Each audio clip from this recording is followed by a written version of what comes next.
Los tiempos cambian, la verdad no. Buenos días amigos, bienvenidos a La Noticia al Día en La Noticia Perú. Hoy, lunes 8 de septiembre, tenemos una entrevista vía Zoom con el ex canciller Luis González Posada. Señor González Posada, ¿cómo está? Buenos días. Buenos días, gusto saludarlos, ¿cómo les va? Bien, gracias. Ayer el país fue nuevamente escenario de una situación, no sabemos cómo calificarla, compleja quizá, la aparición de una bandera colombiana izada en una comunidad de Loreto, ¿no? Hace unos meses también un funcionario, un posible candidato a la presidencia de Colombia también hizo lo mismo, en medio de una tensión generada por Gustavo Petro. ¿Cuál es su análisis de esta situación que se vive en la zona de frontera? Bueno, una bandera que ha sido retirada por fuerza del Ejército del Perú, como corresponde. Y es evidentemente una nueva provocación del gobierno de Petro, que sistemáticamente, desde el tiempo en que se retiró Castillo de la presidencia de la República, ataca de diferentes maneras al Perú. Recuerde usted que cuando fue retirado del gobierno Castillo por golpista y acto de corrupción, Petro salió al frente diciendo que había sido cesado por ser un profesor pobre de la sierra, claro, y que esa destitución obedecía a los intereses de las grandes transnacionales. Yo no sé si cuando lo dijo estaba en un buen estado de salud, porque él es un beodo, o lo hizo planificadamente, pero en esa línea está, de tal manera que los meses que quedan todavía del gobierno de Petro, las relaciones van a estar muy mal, no las tenemos en este momento, y con el próximo gobierno tendremos que reconstruirlas en su integridad, porque Colombia y el Perú son dos países hermanos con más de 200 años de historia en común, y al cual además le estamos muy agradecidos los peruanos porque fueron parte de tropas colombianas, venezolanas y chilenas inclusive, los que vinieron a nuestro país a darnos la independencia nacional en la batalla de Junín y Ayacucho. Eso no lo olvidamos. Claro. De tal manera que Petro es un incidente y seguirá provocando. Lo que hemos hecho es protestar y dejar registro de las protestas a través de la Cancillería. La postura peruana debería mantenerse ahí, eminentemente en Cancillería. A un loco no hay que seguirle dando cuerda. Claro, sí, pues, pero nada nos garantiza de que este tipo de situaciones no vuelvan a ocurrir, ¿no? Sí, pues, bueno, ese es Petro, ha sido guerrillero, es un tipo desprestigiado en Colombia, y inclusive el sujeto que fue hasta la isla Santa Rosa a plantar la bandera colombiana fue repudiado por las fuerzas políticas y los medios de comunicación de Colombia como un irresponsable y demagogo. Así que seguirán haciéndolo, sabe Dios qué nuevas maniobras pondrán en marcha de acá a que culmine su mandato Petro, ¿no? Claro. Hay otro tema también que ha generado tensión en la región, y es esta tensión, valga la redundancia, que hay entre Estados Unidos y Venezuela, ¿no? Estados Unidos ha movilizado a parte de su armada al Mar del Caribe como una medida para frenar al narcotráfico que sale justamente desde Venezuela. Incluso hubo un hundimiento de una lancha con 11 muertos. ¿Usted cree que esta tensión que se vive va a escalar? Mire, se apoya en una ley que faculta a un gobierno norteamericano a poder intervenir en otro país. Es una ley que establece que puede hacerlo en los casos que sea calificado como terrorismo, y Trump lo ha calificado como terrorismo. Ahora han desplazado 6 buques de guerra, un submarino a propulsión nuclear y un promedio de 5.000 infantes de marina, o sea, fuerzas especializadas, que obviamente están acantonadas en las costas venezolanas. ¿Qué van a hacer? No lo sabemos. Por lo menos amedrentan, ¿no? Invadir Venezuela es muy complejo, créeme, tiene por la dimensión del país, su geografía. Además, los venezolanos cuentan entre 100 y 150 mil integrantes de las Fuerzas Armadas, Marina, Ejército y Aviación, y Guardia Bolivariana, por supuesto, y unos 4 millones de milicianos, así le llaman milicianos, que están reconocidos constitucionalmente, que son civiles que tienen una ligerísima preparación militar, como hemos visto, pero es una fuerza, en todo caso cuenta con suficiente armamento. Y por otro lado, tienen el apoyo de las dictaduras extranjeras. A Venezuela la apoya Putin de Rusia abiertamente, les vende armamento, etcétera. China puede ser muy buen socio comercial para intercambio de productos e inversiones, pero China es una dictadura, pues, que como Rusia y como Irán apoyan a Venezuela. Y acá en América Latina tienen también su plataforma, integrada por otras dictaduras, como el caso de Nicaragua, Cuba y hasta hace poco Bolivia, porque ha habido un cambio de gobierno. Entonces es un problema mayúsculo. Ingresar a Venezuela va a ser duro, si es que deciden ingresar, apelando a esa ley de terrorismo, pero en todo caso es una carga de tensión muy grande.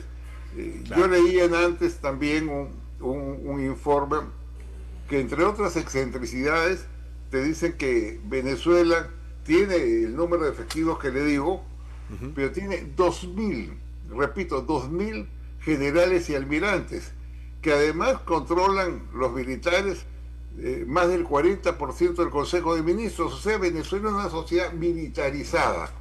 Y yo le diría algo más. Es mucho más importante que el tema de las drogas, que el gobierno venezolano mate a tanta gente. De acuerdo a los informes del Alto Comisionado de las Naciones Unidas para los Derechos Humanos, hay miles de personas que han sido muertas, asesinadas por el gobierno de Maduro, encarceladas y torturadas. Así lo dicen 2 informes, inclusive uno de ellos firmado por la ex mandataria de Chile, Michelle Bachelet. O sea, hay asesinatos, encarcelamiento, tortura, opresión y algo trágico. 8.100.000 venezolanos, según cifras de Naciones Unidas, han tenido que huir. Están en el exterior. 1.700.000 de ellos en el Perú huyen de un régimen que solo produce represión, hambre, miseria, pobreza y falta de empleo. Claro. Este es el cuadro que tenemos de la dictadura venezolana, entornillada en el poder desde 1999. Sí. Y que se va a prolongar de por medio de unas elecciones fraudulentas hasta dentro de 6 años. Esa es la realidad que estamos viviendo. Ahora, si bien usted señala que la dictadura en Venezuela tiene o cuenta con el respaldo de potencias mundiales, también dictaduras, Rusia y China, Irán por ahí, ¿el respaldo queda solamente en apoyo económico? ¿También puede llegar a un apoyo militar? Uno nunca sabe cómo puede escalar, porque todas estas potencias están interconectadas en una serie de espacios geográficos complejos, como por ejemplo lo que está pasando en Ucrania, donde el ejército ruso simplemente está masacrando a la población civil. Ayer han bombardeado Kiev, han destruido edificios completos, han matado centenares de personas, entre ellos muchos niños. Recuerda que Putin ha bombardeado escuelas, centros médicos, servicios de abastecimiento de agua, y lo va a seguir haciendo. A un dictador de esa naturaleza, como lo fue también Hitler, usted no lo saca por una negociación, lo saca por la fuerza de las armas. De tal manera que así se tendrá que resolver de alguna manera el tema de Ucrania. Rusia no se va a retirar, y ayer dio la mayor demostración.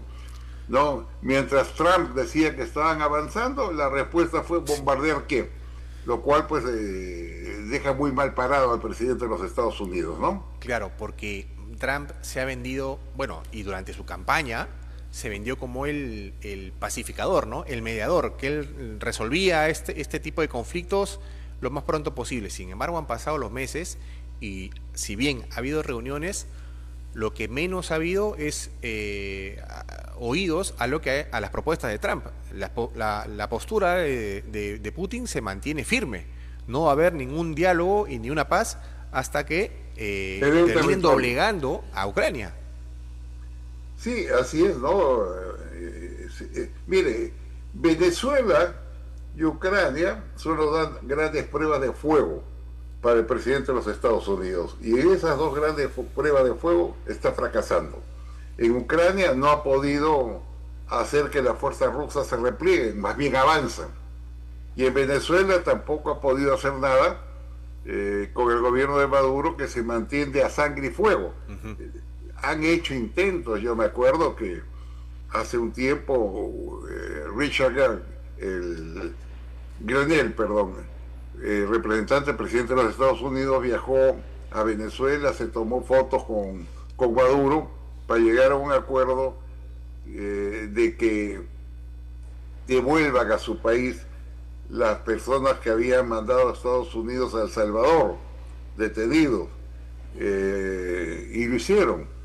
Y así como es, han habido pequeñas escaramuzas diplomáticas, pero que realmente no han dado resultado. Inclusive lo que es insólito es que Estados Unidos sigue invirtiendo en petróleo venezolano. Sigue invirtiendo. Entonces, ¿quién puede entender eso? ¿Quién puede entender, por ejemplo, que en las últimas elecciones presidenciales, donde el candidato de oposición, el embajador Edmundo González, ganó por 70% de los votos, que la comunidad internacional, especialmente la comunidad europea, reconoció el triunfo y calificó de ilegítimo al gobierno de Maduro, pero tienen relaciones diplomáticas plenas a nivel de embajador? Entonces, ese doble estándar realmente lo único que beneficia es a una dictadura y hace mucho daño a la democracia, porque la presenta como blandengue, débil, contradictoria, timorata. Claro, ese es cierto, ¿no? Por un lado dices una cosa, pero por otro lado haces otra, ¿no? Mantienes este vínculo económico con Venezuela, pero por otro lado tratas de apretarle el cuello, mandando a buques y a un submarino nuclear cerca de la frontera. Ahora, algunos internacionalistas señalan que un movimiento de este tipo de armada, ¿no? estos buques y este submarino, no lo hacen simplemente para amedrentar, que la idea es invadir. Ahora, ¿cómo queda la región? ¿Cómo quedaría la región si es que se da una incursión militar como la que se espera que dé Estados Unidos en Venezuela? Miren, la región está muy maltratada. Acá tenemos dictaduras terribles. Nicaragua, por ejemplo, ¿no? Donde la familia Ortega gobierna a sangre y a fuego, ha deportado centenares de sacerdotes, clausurado iglesias, confiscado conventos, retirado la nacionalidad y deportado a los nicaragüenses opositores, cerrado los medios de comunicación, entre ellos el diario La Prensa, muy emblemático porque fue el que levantó las banderas que finalmente significaron la derrota de la dictadura nicaragüense, pero simplemente se acumulan las denuncias, pero ahí sigue Nicaragua caminando. Sí. Ortega sigue caminando, su mujer sigue caminando, no pasa nada, y tenemos junto a la dictadura ya felizmente se fue el gobierno del MAS, el gobierno de Evo Morales y de Luis Arce ha sido reemplazado porque eran parte del sistema. Queda Cuba, que viene a ser nuestro muro de Berlín. Yo digo muro de Berlín porque es muy simbólico. Cuando cae el muro de Berlín, ¿no?, en Alemania, se derrumba el sistema comunista en Europa Oriental. Todos los países comienzan a ser liberados y encauzados hacia la democracia. Bueno, Cuba es nuestro muro de Berlín, un país pequeño, muy pobre. Si usted analiza los datos, tienen 86% de pobreza, hambruna, no tienen electricidad, porque no tienen energía. Y en este momento el gobierno de la señora Sheinbaum en México le está proporcionando energía y le está proporcionando dinero, sí. Se ha convertido ella en una especie de protectora de una dictadura. Ese es el ambiente que tenemos acá, ¿no? A la cual, como decía, se ha incorporado México como un país que sostiene una dictadura con fuertes financiamientos hacia Cuba. Claro, la postura de México es bastante ya conocida, ¿no? Pero ahora sí, pues muestra un respaldo mayor.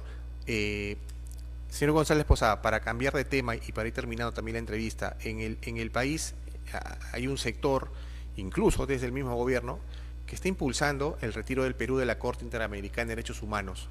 ¿Usted está de acuerdo con esta postura? ¿Cuál es su análisis al respecto? Que sería un error retirarnos, porque nos colocaríamos en la misma situación que los dos únicos países que se han retirado, que son dos dictaduras, Venezuela y Nicaragua. También lo hizo Trinidad y Tobago, pero por otras razones, porque el sistema interamericano no considera la pena de muerte. Ellos sí están establecidos en sus leyes la pena de muerte para los casos de asesinato. Entonces quedaríamos en el mismo espacio que estas dos dictaduras. El sistema interamericano contiene cláusulas de alto nivel en defensa de la libertad de prensa, de los seres humanos, el libre desplazamiento de las personas, la libertad de cultos, de opinión, etcétera. Es una norma de mucha categoría, con dos instituciones, la Corte y la Comisión. Entonces, si nosotros tenemos que reclamar algo, es ir a la Asamblea, solicitar a la Asamblea que se haga un esclarecimiento de las competencias de la Corte, que no puede intervenir en asuntos de competencia interna de nuestro país, no puede reemplazar al Poder Ejecutivo y al Legislativo a la vez que anda una ley de amnistía. Entonces la Corte no puede decir, no lo reconozco. Entonces para eso hay mecanismos diplomáticos que se tienen que trabajar. Y el mecanismo está establecido en la misma convención. Hay que recurrir y pedir esclarecimiento o unas cláusulas mucho más claras, ¿no? Claro. Ahora, si bien, y usted traía a colación este ejemplo sobre la ley de amnistía, ¿no? Que pedían al Ejecutivo no promulgarla. Incluso hasta hace pocos días también hubo un nuevo pronunciamiento al respecto. Ante este tipo de situaciones, ¿el país está obligado a recibir esta postura de parte de la Corte? ¿Hay una obligación? No, simplemente la rechaza o la mete en la congeladora, no le hace caso y sigue caminando. Ha habido muchos casos así, de posiciones insólitas de la Comisión y de la Corte que simplemente no son aceptados porque atentan contra la soberanía nacional. Si no, pues seríamos cogobernados por la Corte. Claro. La Corte sería un tercer poder del Estado, el Poder Legislativo, el Poder Ejecutivo y la Corte Interamericana de Derechos Humanos. Eso no es así. Esas posiciones imprudentes, desmedidas, desbordadas, simplemente deben ser descartadas, encajonadas y olvidadas. Claro, entonces no pasa nada. Claro, entonces la postura es no salirnos de la Corte y propuestas que vengan desde ella que no, o que vulneran un poco la soberanía o las decisiones del Ejecutivo o del Parlamento, no tomarlas en cuenta, pero mantenernos en ellas. Yo le diría algo más. Es una magnífica oportunidad, por ejemplo, para que el Perú, en una reunión del Consejo Permanente de la OEA en Washington, donde están los 33 embajadores acreditados, pida hacer una exposición sobre el caso Venezuela, ¿no?